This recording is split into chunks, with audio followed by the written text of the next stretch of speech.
What's up, fellow airplane collectors? Welcome back to another video. It's your host Ray. Today I have a huge model for you guys. Here I've got the Gemini 200 United Airlines Boeing 7879 Dreamliner in the new 2019 livery. This is quite unusual for my channel since I usually review 1 to 400 scale model aircraft, but here I have a 1 to 200 scale model aircraft.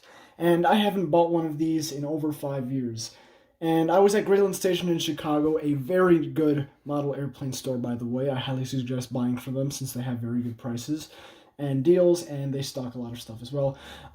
I saw this in the store, and I was just like, you know what? It's a nice airplane. Screw it. It's mine now, and I bought it, and needless to say, it was really expensive. It took out a decent bit of one of my paychecks, but it was well worth it. I really like the model. Enough chit-chat though, let's jump right into the review. I don't want to waste too much time. First I'll go over the box, then the model itself, then I'll go over what's included in the box, as well as the configurations you can have this model in. Yeah, let's do it. So first, here's the box. You can see it's huge, and it's very heavy with the model in there. Well, not very heavy, but it's heavy, so it's going to be hard for me to handle. Here's the front of the box. Here's the bottom. Here's the right side, left side, identical to the right side, and the top, and you can see the price right there. Quite expensive, but still within, I guess, it's a little above reasonable, but it's, I don't know, it's expensive, but it's good. And here's the back. You can see the Gemini Jet's promises, which apply to some models and don't apply to others. However, on this one, all of these do apply because this model is amazing. Everything is good about it, and I'll talk about the rest later. Here you can see the social media and just a ton of other legal information. So if you want to read this, go for it, but I'm going to move on. When you tilt the box on its side, you'll notice that there is a flap here that you can open, and here you can see the aircraft on the box. So this is what it looks like. This flap is held down by 2 pieces of Velcro right here. You can see them right here. And on the flap above, on the bottom, you can see that there is some text here, as well as these Velcro straps right here. This text is basically some information about the Boeing 787 aircraft, so if you want to read this, go for it, but I'm going to move on. To remove the model from its box, here's what you have to do. Okay, no, don't zoom in. Take either the left or right side of the box and find this little flap right here and pull it down. It should come out fairly easily. I've opened this box a few times already, so this is already loose, so it might not come out that easily. You open this flap right here, and here you'll be exposed to the model and its packaging. Hold it like this and pull hard. Well, not too hard either. If you have to force it, or if you have to pull too hard and it won't move, then try to nudge it out like this. It creates a million annoying sounds, but it's bearable. And I'll move the box over here. Here we see what arrives with the packaging. Of course, you can see the huge model, and it's sitting between a piece of foam and a clear plastic part, and they secured in place. Here you can see the included display stand, as well as the landing gear. And yes, this is normal for the landing gear to be detached like this, and I'll explain why later. So, yeah, let's get the airplane out of here. All you have to do is lift up this plastic, and it should come off fairly easily. And in order to remove the model without damaging it, first I'll start lifting up the tail a little bit, and then I'll pull the wings out to help guide them out without damaging any of the details. So here it is, and once you have achieved this step, all you have to do is pull the model up, and it should come out like this. Here is what you receive. And when you look at the bottom of the model, you will see the slots for where the landing gear go. This is how your model should arrive, and it is completely normal, so do not be frightened. I will now continue with an in-depth analysis of the model and its features, so I will attach its landing gear and then proceed forward with that. I'll go over what is included in the box later, as well as the landing gear and all that good stuff later on in the video, so just hang tight for that. And here is this beauty of a model. I'll give you guys a quick 360 of the model so you guys can have a good look at it. So just sit back, relax, and enjoy. Sorry if my fingers get in the way, and if you do want to pause to observe something, by all means, go right ahead.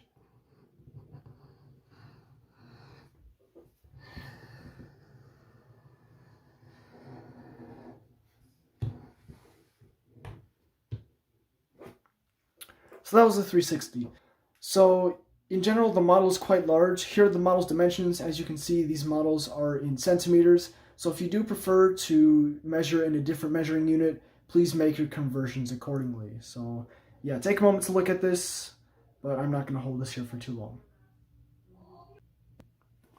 Alright, ladies and gentlemen, let's begin the in-depth review. First, we'll start up with the nose. Here you can see the cockpit windows, and you'll notice right away that these cockpit windows are unusually colored. They are shaded a dark brown color. And originally, I thought this was an inaccuracy, but I was told on another video by one of my viewers that this is actually an important detail that is present on the real 787 aircraft. So, yeah, you can see they're tinted brown. And that's a really cool detail that I highly appreciate that Gemini just included. And overall, it just looks really cool. So yeah, that's quite nice. Moving on with the forward part of the aircraft here, if you want to take a quick look at the nose shape, here's the nose shape. Looks really good in my opinion. However, I am not an expert on the shapes. So for me, this cuts it. But if you do recognize an issue, do not hesitate to point it out in the comments so other viewers can see this if there is an issue as well. Moving on to the fuselage, you can see the huge United title, which looks fabulous, printed on quite nicely, and I do not see any issues with it. And the coloring is spot on as well. The blue colors are nice, and all of the colors on this aircraft are good. So if my camera is playing tricks on your eyes, don't worry, it's the camera, it's not you. And when you do get this model, you will realize that the colors are quite nice. I will now go on with the rest of the fuselage, and I really don't have anything else to say about it. So if you do want to pause and observe a certain part of it, by all means go for it, but we will transition directly to the tail shortly. So here's the tail. Here you can see the tail registration, which is November 24976 and the American flag, as well as a really cool Dreamliner logo right here. And here's the rear door, as well as the number 0976. Not sure what that means, but they're there. And of course you can see the tail, which is absolutely stunning. The fade from the light blue to the black right here is done amazingly, and the logo here is also printed on quite nicely. Before I continue, back here you can see two of the antennas right here. Not much to say about these. They're quite small, very sharp, so be careful when handling the model so you don't poke these. Moving on to the rear of the aircraft in the APU section here, you can see the APU is highly detailed and very nicely painted. No complaints back here, and the horizontal stabilizers. The wing flex is correct actually, which is something that this mold appears to do quite nicely. The wing flex is accurate, so for those of you who are concerned about wing flex, that is not a problem on this model. And here is the top of the horizontal stabilizers if you want to have a look at that. Here's the right side of the aircraft. Take a moment to look at this. I will not provide any sort of commentary since it is basically identical to the left side, aside from the cargo doors. And this, whatever this thing is, I'm going to assume it's an escape hatch right here, which I will go over individually later. So take a moment to look at this, or skip ahead if you choose to do so.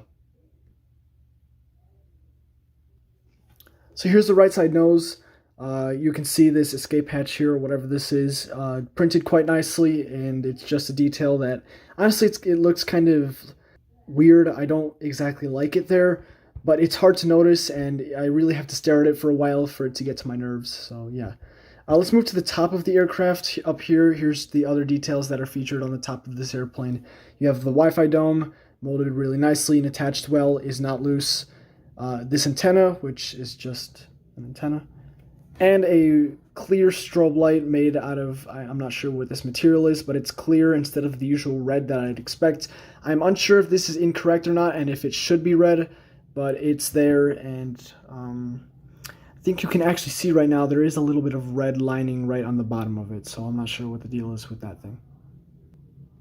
Here you can observe a horrible attempt at showing you the bottom of the aircraft. So here's the bottom. We'll start up with the nose. I won't point out much because I don't have much to talk about, other than there is a strobe light here. The display stand hole is right here, and you can see there is a bit of markings here from the black foam cushion that is on the display stand. This does not arrive like this on the model, and you can easily just clean it off with the wipe of a finger, so nothing to be concerned about. Nothing else back here other than this antenna here. Just be careful when handling the model, don't poke yourself with this. And yeah, that's pretty much it. Here's the bottom of the wings. I'm just going to knock this out of the park right now. Not very detailed, which isn't a complaint, just a few indentations for the flaps and ailerons. While we're down here, I'm going to show you the bottom of the engines, which are fantastically detailed, a lot of printed detail as well, and you can see the exhausts, and overall everything about the engines is quite nice. I will show you the fan blades later, so just hang tight for that. Now let's talk about the wing flex. The wing flex on this model is within acceptable margins. It's really done nicely. There basically is none, as you can see here, so those of you who are concerned about the wing flex, you have nothing to worry about. So take a moment to form your own opinion about that, and let's move on. The camera is now off of the support system, so the video will be noticeably shakier. I will now go over the top of the wings. There is basically no printed detail up here, and you'll notice right here, right at the center of your screen, there is an issue with the printing. I'm unsure of what that is, but my model arrived like this, so just bear in mind there may be a printing issue here and there. Here's the rest of the wing, very highly detailed, very nicely done. Take a moment to look at this, and here's the right wing. Yeah, I really don't have much to say about them other than that they're done really nicely.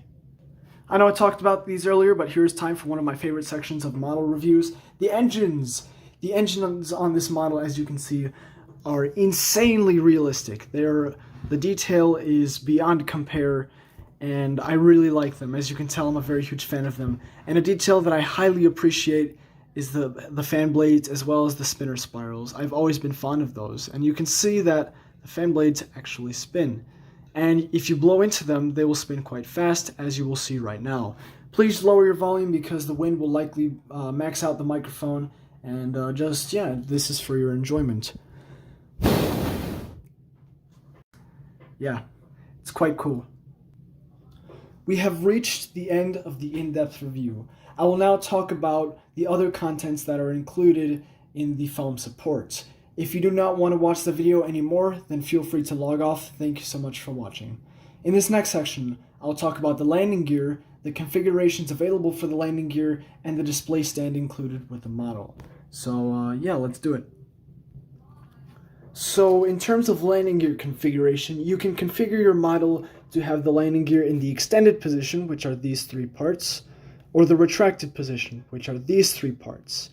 These parts here are removal tools, which assist in the removal of the covers for the retracted landing gear configuration. All of these are molded quite nicely, and on the extended landing gear, the wheels are made out of rubber, they roll, and the landing gear has barely any tilt, but there is some tilt towards the back, which is quite nice for having a detail. It's quite nice to have a detail like that on a model like this. The landing gear attach and detach from the aircraft with a system of magnets. The magnets are strong enough to keep the landing gear on there firmly without having them fall spontaneously, but they are also weak enough to allow you to pull the landing gear off with relative ease and swap out the configuration. I will demonstrate this now. So as you can see, I've mounted the aircraft on a display stand. I will now show you how to attach the landing gear in the extended position. I will begin with the left side landing gear. This will be the right side for your screen. So let's attach it there. And you can see the magnets pull the landing gear into place. Let's see that again with the right side. And just like that, they're on. Let's attach the main landing gear, or not the main landing gear, the nose wheel. This one's even simpler. All you have to be wary of is the direction you mount it in. Please note that the numbers should be facing the nose of the aircraft, as shown here. Just watch. And just like that, the gear is in. And you can see the nose wheel, the wheels also spin and it rotates, so that's also quite the nice feature. And just like that, now it's time to remove them. So to remove the nose wheel, it's extremely tedious and annoying. It's so crazy that it's just pulling it. As you can tell, I'm being sarcastic there. It's actually really easy to remove it. Here's the removal of the main landing gear. Just pull towards the fuselage like this, and they should come out relatively easily. Just be careful not to drop them because then you can risk damaging the model. Now it's time to attach the landing gear covers for the retracted position. So you will notice that there are two covers for the main landing gear. Just note that the removal hole should be facing the rear of the aircraft, as shown here. And I will now attempt to put on these covers. And this will be really difficult because I have the camera in my face. So let's see, just watch. And the magnet sucks it in quite easily and quite nicely. Let's do that again with the right one. They may attach improperly, as you can see here, so this is where the tools come in, which are made out of plastic, and they should not scratch the model. And just like that, the covers are attached. Now let's attach the nose wheel cover. The nose wheel cover looks like this. Okay, fine. And it's quite small, and there is a removal hole right here. And this removal hole should be facing the rear of the aircraft, like this. The fit isn't the best in the world, but it does the job, so I guess it's nice. Now it's time to remove the covers. Grab one of the removal tools, there should be two of them, at least mine came with two, and gently push until, or just push like this, and it should come off relatively easily. Let's do it again with the left side. And just like that, they are removed. The nose wheel is even easier. I don't think you even have to use this tool, but I'm just demonstrating it because, yes. Oh, as I say, it's easy and then I don't get it out. There we go. And it's out. The model also includes a display stand. However, the display stand that the model is sitting on right now is not the included display stand. This is the included display stand. It is made entirely out of metal, and overall I'm not a huge fan of it, but one thing I do like is that there is a foam cover here, and it's colored black, and I actually removed it because I wanted to put it on a different stand, but it's quite the nice touch so you don't damage the model. It might leave a little residue on the plane, but as I showed you earlier, you can wipe that off with your fingers. So here's the stand. It comes completely assembled, so all you have to do is plop it down on the desk, put the model on there, and you're good to go. So this has been quite the lengthy video, but finally it's over. Thank you so much for watching to the end. I greatly appreciate it that you stood with me through all of my antics, as well as the fact that I struggled to explain a few things. But that's basically it for this video. Thank you so much for watching. Feel free to like the video. If you want to show the channel some support, feel free to subscribe, and stay tuned for more airplane content. If you collect 1 or 200 scale model aircraft, well, I'm sorry, this will be the only 1 or 200 scale model airplane review I will do for a very long time, since I do not intend on buying any more. If you have any comments or questions, feel free to drop those down below, and I'll try and answer those as soon as possible with the best of my abilities. And if you have any suggestions or tips that I can use to improve my videos, by all means, feel free to submit those as well, and I will take those into account. I greatly appreciate your feedback, and it actually helps me a lot. Enough with the outro. Thanks for watching, and I'll see you guys in my next video.